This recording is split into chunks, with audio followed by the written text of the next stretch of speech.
Have you ever dreamed of a life with zero effort? Imagine a chair that caters to your every whim. Food, drinks, entertainment, all just a thought away. Sounds like paradise, right?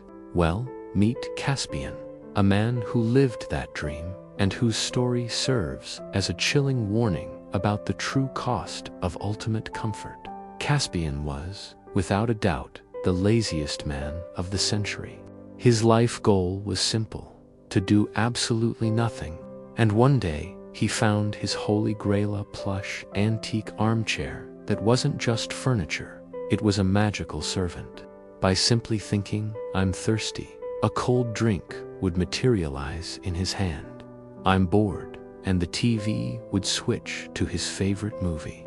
Caspian had hacked life. He was a king in his own living room, a pharaoh in his pajamas. Days blurred into a seamless stream of consumption. He ate gourmet meals without lifting a finger, traveled the world through documentaries without taking a step, and was lulled to sleep by the chair's gentle rocking. His friends, initially amazed, soon grew distant. Why visit someone who won't even get up to say hello?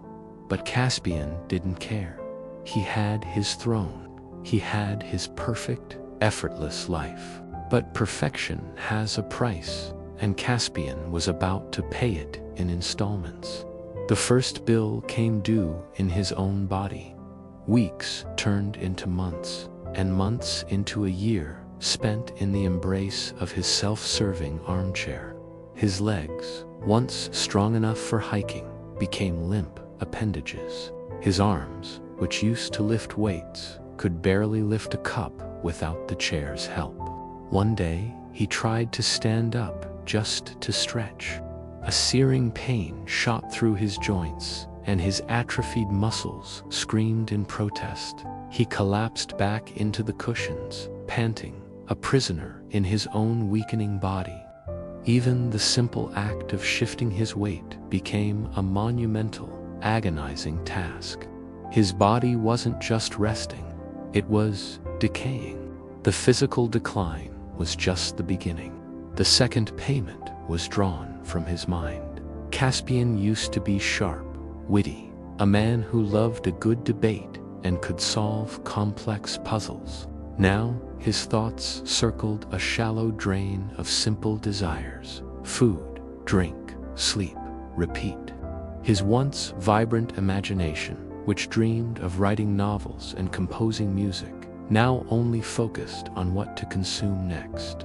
The chair, which had promised infinite entertainment, had actually killed his creativity.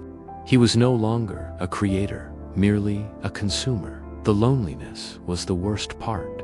He'd see families laughing in the park through his window, and a hollow ache would fill his chest. He was surrounded by everything he could ever want, yet he had never felt so utterly alone. His perfect life was a solitary confinement cell with velvet upholstery. It was then that a horrifying thought struck him. This wasn't comfort. This wasn't relaxation. This was a slow, active form of self-destruction. He was neglecting his body, his mind, and his soul, all for the illusion of ease. Then came the night. The bill came due in full. A storm raged outside, a furious symphony of thunder and wind. Suddenly, with a loud crackle, the entire city block plunged into darkness. The lights went out, the TV went silent, and the magic in Caspian's armchair ... died.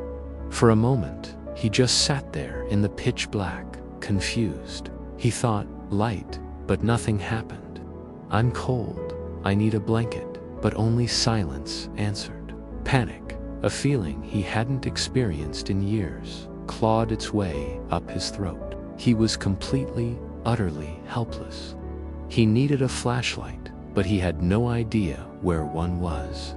Even if he did, could he even stand up and walk to find it? The front door, his only escape, seemed a million miles away.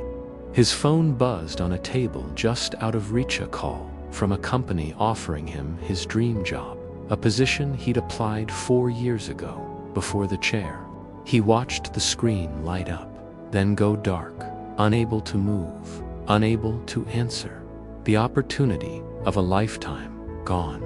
He was paralyzed by his own laziness, a statue of regret. In that suffocating darkness, Caspian finally understood. This chair wasn't a servant, it was a predator. It hadn't given him a perfect life. It had stolen his real one. It had devoured his strength, his intellect, his ambition, and his future, leaving behind a weak, helpless shell.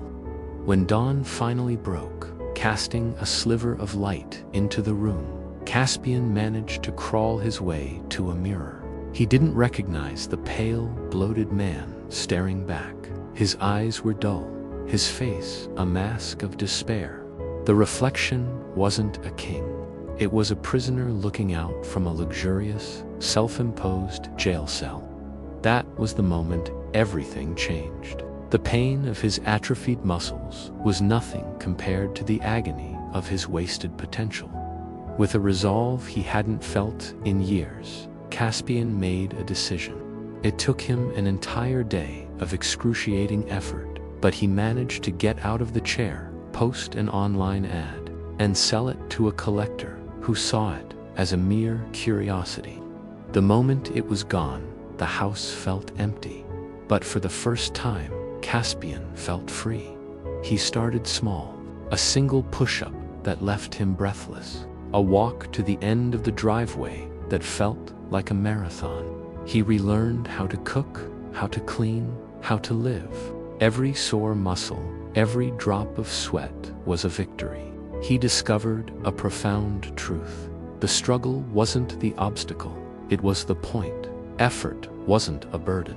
It was the tangible proof that he was moving forward, that he was alive.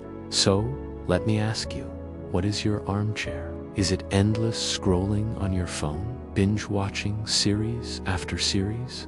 Is it the comfort of procrastination that keeps you from chasing your dreams? We all have our own magic chairs that promise ease but quietly steal our potential. Caspian's story is a call to action. It's a reminder that true satisfaction doesn't come from having everything handed to you. It comes from the pride of building it yourself. So, stand up, get out of your comfortable chair. The world is waiting, and your true life begins the moment you decide to put in the effort. Thanks for watching, and don't forget to subscribe for more stories that make you think.